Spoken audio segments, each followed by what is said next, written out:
Chapter 1. The Legend of West Firthing. Mornings in West Firthing always began with a gentle, caressing aroma. Unlike other villages in the Shire, where the smell of freshly baked bread mingled with the scent of peat smoke, here a special alluring note wafted through the air. It was a fragrance capable of making even the laziest hobbit put aside their second pillow and stir with anticipation. A light smoke curled above the round green doors of the hobbit holes, and the damp morning air carried the smells of freshly cut grass and wet soil from the neat gardens. But that third, most coveted scent belonged exclusively to the kitchen of Mrs. Daisy Bolger.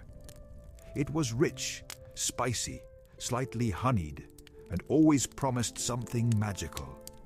At the Green Dragon Inn, even before official breakfast began, the hobbits were already discussing West Firthing's greatest treasure. Martha and I were brought a slice last night. Old farmer Mr. Cross began, shaking his head in a gesture of inexpressible pleasure. He closed his eyes, as if reliving the memory. "And how was it?" his neighbor asked eagerly, pulling his ale closer. "How was it? How was it?" Cross exclaimed, opening his eyes and shining them. "It wasn't how, it was itself. The crust, the color of old gold, and the apples inside. They seemed to sing." "It's all about the apples, I tell you," declared a tall, fussy hobbit named Timmy with conviction. "She uses that special, small, red variety from her far garden that only ripens under the south wind. I'm certain of it." "Nonsense, Timmy," the innkeeper's wife retorted, polishing a glass. "Apples are apples. My neighbors tried the very same ones. Mrs. Bolger's secret is the spices. They say her late husband brought her a special blend from across the Brandywine, maybe even from Brie itself, something that gives it that elusive hint of warmth." In the corner, whispering, sat Bill, the local accountant, who liked to talk about the big world. "No, my friends, you're thinking too small," he murmured, looking around as if afraid Gandalf himself might overhear him. "The secret is something else entirely. My cousin from Bag End once mentioned it. Mrs. Bolger, they say, uses water from that certain spring. Well, you know. From Elrond's spring.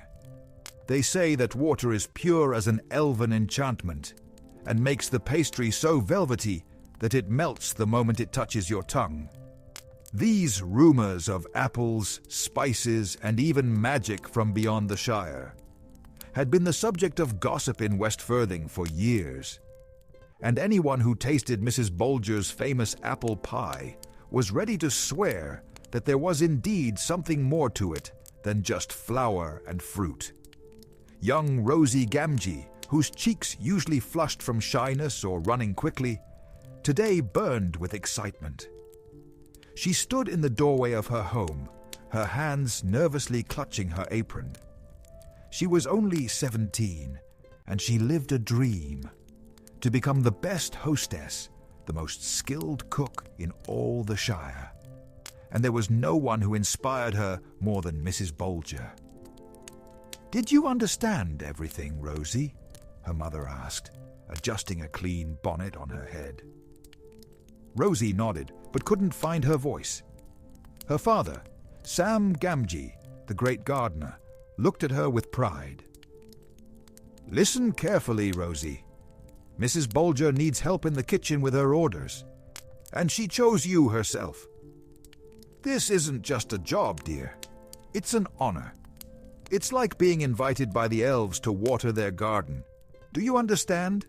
It's a chance to see how a legend is born." Mr. Bolger, Mrs. Bolger's husband, was away on business, and Daisy had to find a temporary helper, and she chose Rosie. For Rosie Gamgee, this was the greatest adventure a young hobbit could ever dream of. There was no need to search for hidden treasures, climb into dragons' dens, or go on long journeys. All the real magic, she thought, was hidden behind the modest round door of Mrs. Bolger's Hobbit hole, in the sparkling clean kitchen where the most delicious apple pie in all of Middle-earth was brought to life. Rosie straightened her apron, took a deep breath, catching the alluring, spicy aroma that now seemed even closer, and resolutely headed toward the house that held the sweetest secret of West Firthing. Chapter 2. The first day in the Kitchen of Magic, Rosie approached the famous round door of Mrs. Bolger's Hobbit hole with a profound sense of awe, pausing only to wipe the dust from her shiny boots. The door itself was painted a cheerful, buttery yellow, and when Mrs. Bolger opened it, Rosie was immediately enveloped in a cloud of the warmest, spiciest air she had ever breathed. "Welcome, dear Rosie," Mrs. Bolger said, her voice soft and melodious, like the bubbling of a gentle stream. She was exactly as Rosie remembered, rosy-cheeked, with wise, luminous eyes, and dressed in a perfectly clean apron. Come in. The flour won't mix itself, you know." Stepping inside the kitchen was like entering the heart of the home, a sanctuary built entirely on warmth and light. It was spotlessly clean, yet utterly comfortable. The hearth was glowing, sending a gentle, dancing heat across the flagged stone floor. Copper pots and kettles hung sparkling on the walls, reflecting the sunlight that poured in through the deep-set window. Every surface was worn smooth by use and love. Along one wall, shelves held dozens of glass jars, all neatly labeled in Mrs. Bolger's elegant script: nutmeg, ground, cinnamon, best quality, ginger, dried, sugar, fine grain. Rosie's eyes darted around, searching for the fabled secret mixture, but saw only common, honest pantry staples. And then there was brandy. Curled in a woven basket beside the warmth of the hearth, resting on a neatly folded tea towel, was a large ginger tomcat. Brandy was substantial, well-fed, and radiating an air of complete contentment. He lifted one golden eye, flicked his tail once in acknowledgement of the new arrival, and promptly resumed his deep, rumbling purr, which seemed to vibrate through the very floorboards of the kitchen.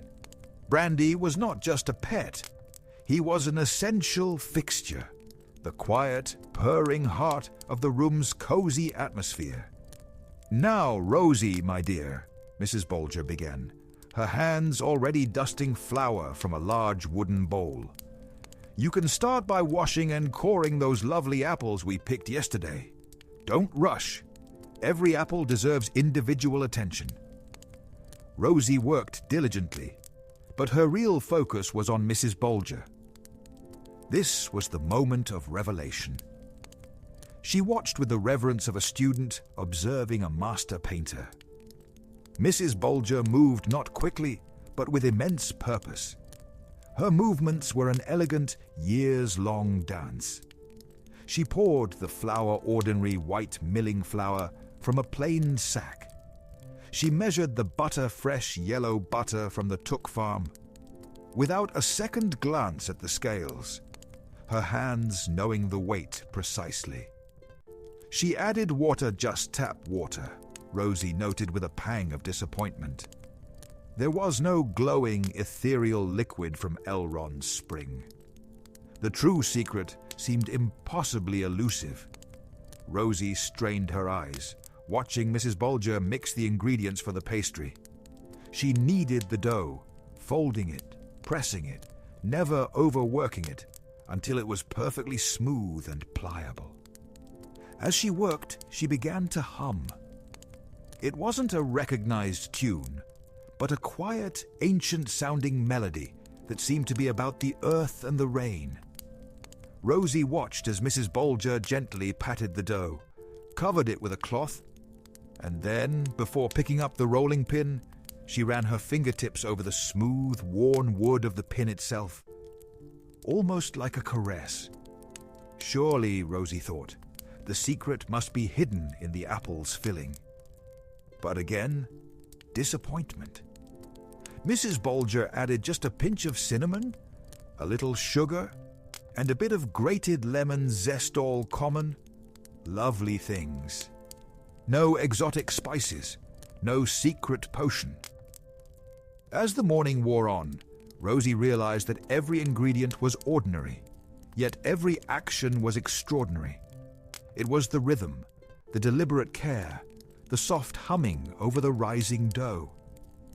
The magic wasn't in the jar. It was in the hands and the heart that performed the ritual. But how does one bottle a gentle humming or a loving pat? Rosie knew she had seen something important, but the true secret remained hidden, slipping just out of reach, as smooth and velvety as the dough beneath Mrs. Bolger's graceful hands. Chapter 3. Vain searches and growing curiosity. Several days bled into a full week, and Rosie Gamgee found herself increasingly bewildered. The honor of working alongside Mrs. Bolger, once a source of pure excitement, was now tinged with a persistent, gnawing frustration. She had become an apprentice detective rather than an apprentice cook. Every morning the ritual was the same. The gentle cleaning of the copper, the careful sorting of the day's ingredients, and the slow, meditative process of pastry making. Rosie watched Mrs. Bolger's every move with hawk-like intensity, trying to catch the slip, the hidden gesture, the moment when the mundane turned truly magical. She kept a mental tally. The water. Rosie watched the bucket where the water was drawn. It was pulled from the common well, the same water used for washing clothes and watering the petunias. No glowing residue. The spices. She subtly rearranged the jars on the shelf, hoping to spot a secret compartment behind them, or perhaps a tiny, unmarked vial. Nothing but the usual cinnamon, nutmeg, and ginger, all smelling delightfully but distinctly unmagical. The hands. Rosie paid close attention whenever Mrs. Bolger's hand dipped into the flour sack. Did she palm something hidden in her sleeve? Did she flick a speck of fairy dust from beneath her fingernail? No. Her hands were simply warm, quick, and exceptionally gentle with the dough. Rosie even tried turning her back abruptly to the counter while polishing a kettle, then spinning around to catch Mrs. Bolger in the act of adding a fleeting pinch of something otherworldly. But Mrs. Bolger would only be smiling serenely, perhaps stirring the apple filling or gently humming. Even Brandy the cat offered no clues, merely rolling over in his basket with a sigh of immense feline boredom. The secret was not just elusive, it seemed actively to be hiding in plain sight, mocking her intense scrutiny. Finally, at the end of a long, sun-drenched afternoon, while they were waiting for the latest batch of pies to cool, Rosie couldn't hold it in any longer. She slumped onto a stool by the window, letting the setting sun warm her face. "Mrs. Bolger," she sighed, her voice heavy with confession. "I'm a terrible apprentice." Mrs. Bolger, who was deftly carving decorative vents into the top crust of a smaller tart, paused and looked at the girl kindly. "A terrible apprentice? Why, Rosie, you clean a copper pot better than anyone in West Firthing, and your apple coring is immaculate." "But I haven't learned the secret. The real secret," Rosie insisted, her eyes pleading. "I watch you, and I look for it everywhere. I was certain you had special water, or maybe a spice from the Eastern market, but everything is normal. The flour is just flour. The butter is just butter. You do nothing I couldn't do, yet your pie tastes like sunshine and ancient stories. and mine would just taste like a decent dessert." Mrs. Bolger let out a warm, melodic chuckle that vibrated slightly, like Brandy's purr. She put down her small, sharp knife and sat beside Rosie, her luminous eyes fixed on the distant hills of the Shire. "Ah, Rosie, my dear, you are looking for the secret in the wrong place," she said softly, reaching out to pat the girl's knee. Her touch was warm and comforting. "A recipe," she continued, her gaze distant, "is nothing more than a list. A set of instructions. Think of it like a musical score for a musician. It tells you where the notes are, how long to play them, and what instrument to use. But the music, Rosie," she leaned in slightly, her voice dropping to an intimate whisper. "The true, unforgettable music is born not from the paper itself, but from the soul that holds the instrument and the love that plays the tune." Rosie looked from Mrs. Bolger's serene face to the finished pies cooling on the wire rack. She understood the metaphor, but the mystery remained. How did one truly put a singing soul into a simple lump of dough? Chapter 4. The Revelation. The answer to Mrs. Bolger's riddle, how to put a singing soul into dough, came not the next day, but the day after. At the very moment Rosie had mentally given up her search for hidden tricks. The latest apple pie was glorious. It had emerged from the oven, a deep, burnished copper, its aroma a concentrated blend of everything good in the world. Sweet apples, spicy warmth, and the comforting scent of a happy hearth. Mrs. Bolger, moving with her characteristic unhurried grace, lifted it carefully and placed it on the wide wooden cooling rack by the open window. Rosie was wiping down the counter, her mind still turning over the words, "The music is born from the soul that holds the instrument." She was about to ask what steps came after the recipe, but Mrs. Bolger beat her to it.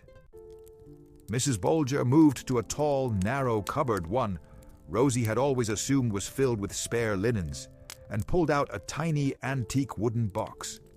It had no lock, but it opened with a distinct, quiet snick. Inside, resting on velvet, was a vial of dark glass, no bigger than her thumb. Rosie froze, her rag mid-swipe.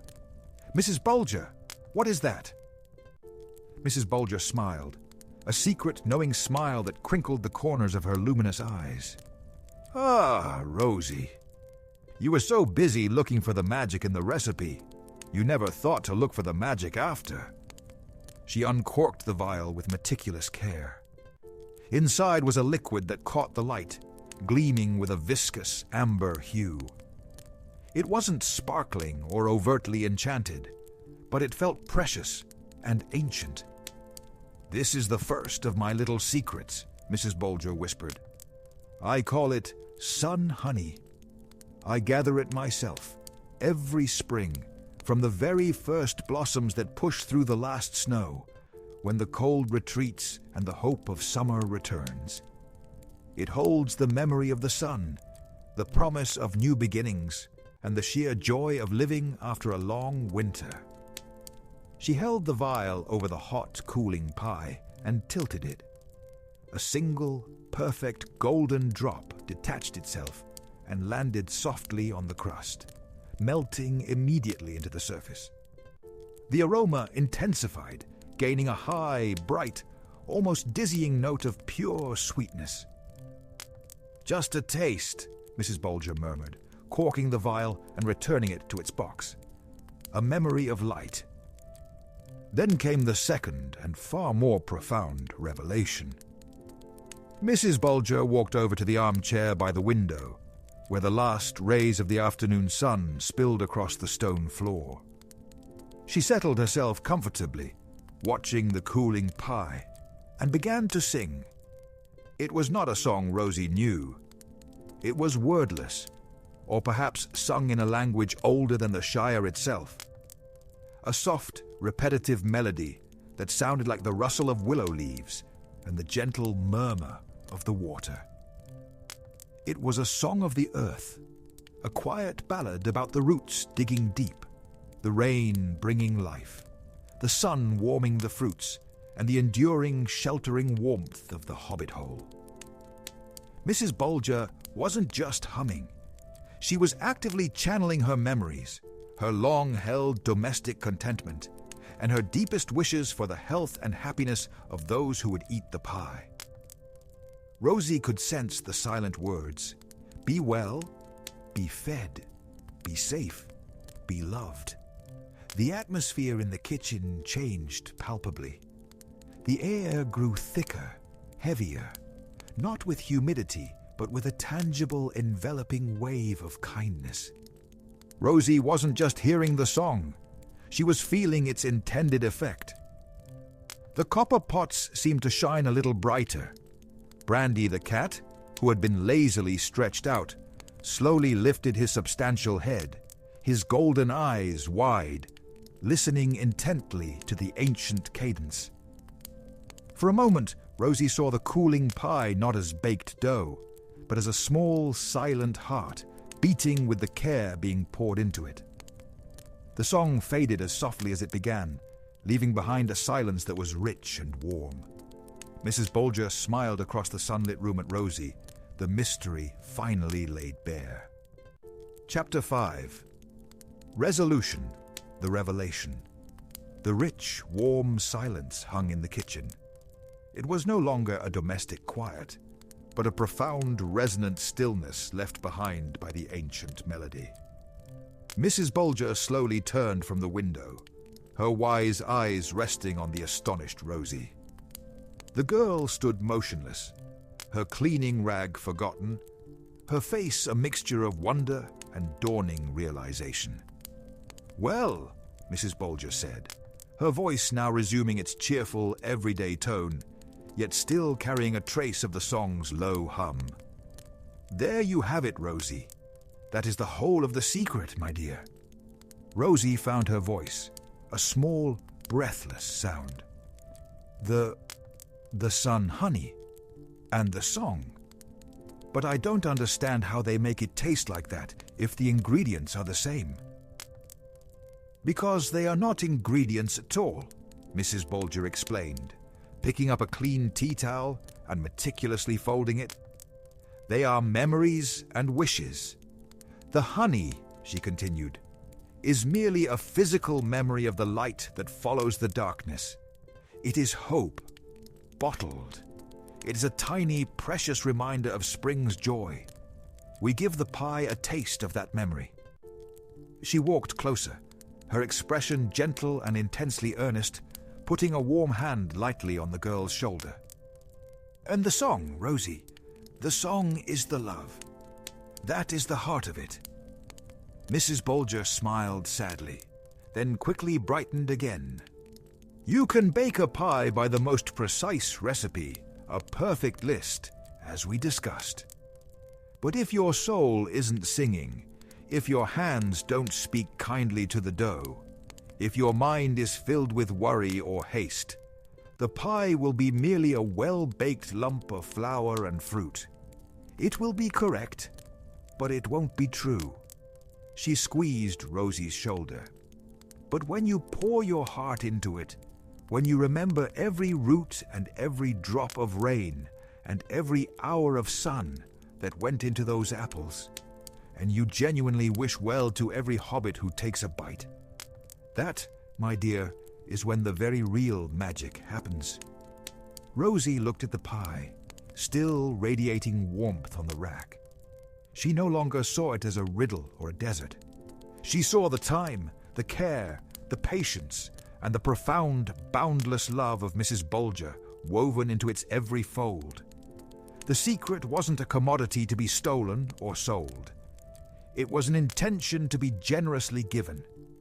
In that moment of clarity, Rosie realized the truth. The magic wasn't in the sun honey or the ancient words of the song. The magic was simply love made edible. And now she knew how to start singing the recipe herself. Chapter 6. Final the taste of true magic. That evening, the newly baked apple pie, the one imbued with the sun, honey, and Mrs. Bolger's silent song, was brought to the Gamgee family table. It was the centerpiece of a simple but abundant supper. Roasted potatoes, fresh garden greens, and smoked sausages. Rosie sat beside her mother and father, her heart still buzzing with the profound revelations of the afternoon. When the moment came, her father, a hobbit who treated dessert with the utmost seriousness, cut the first generous slice. The crust flaked beautifully, yielding steam fragrant with spices, and a perfect wedge was placed on Rosie's plate. She lifted her fork, studying the golden brown pastry and the thick, syrupy apple filling. Before today, she would have anticipated mere flavor, the sharpness of the apple, the warmth of the spice. Now she held the key to its history. She took a bite. Yes, it was impossibly delicious. The apples were perfectly softened, yet held their form, and the crust was a buttery, delicate envelope. But Rosie tasted more than the ingredients. She felt the sudden, bright zing of the sun honey, a tiny flash of pure, uncomplicated spring joy, and beneath that, the deep, abiding comfort of the ancient song. She wasn't just eating a pie. She was experiencing the deliberate care of the baker. She felt the hours Mrs. Bolger had spent weeding her orchard, the warmth of the hearth, and the genuine, silent wish for the well-being of the eater. It was kindness made manifest. It was love made edible, just as Mrs. Bolger had said. Rosie looked up, finding her mother watching her with an inquiring smile. Rosie simply nodded, a slow, significant nod that held all the secrets of the afternoon. She hadn't merely tasted food, she had tasted the warmth of a good home. Later, as the sun dipped below the western Firthing Hills and the Gamgee family settled by the fire, Rosie watched her mother tending the supper dishes. Her mother hummed a simple, cheerful tune as she stacked the plates and wiped down the hearth. Rosie noticed how her mother's hands, though tired from the day's work, moved with the same careful attention and respect for the tools and the food. Rosie realized with a rush of warmth. The secret hadn't been stolen. It had been given, and it resided everywhere. The magic wasn't confined to Mrs. Bolger's kitchen, but lived in every home where simple duties were performed with dedication and love. She now knew how to listen for the song. She would cherish the secret, and one day pass it on. That night, as the Shire settled into a quiet, starry sleep, a gentle, buttery light shone from the kitchen window of Mrs. Daisy Bolger. On her wide cooling rack, another batch of small tarts stood cooling, ready for the next day's sale. The last sliver of moonlight fell upon the crust, seeming to promise that the spirit of the sun, honey, and the silent, loving song would always be waiting within.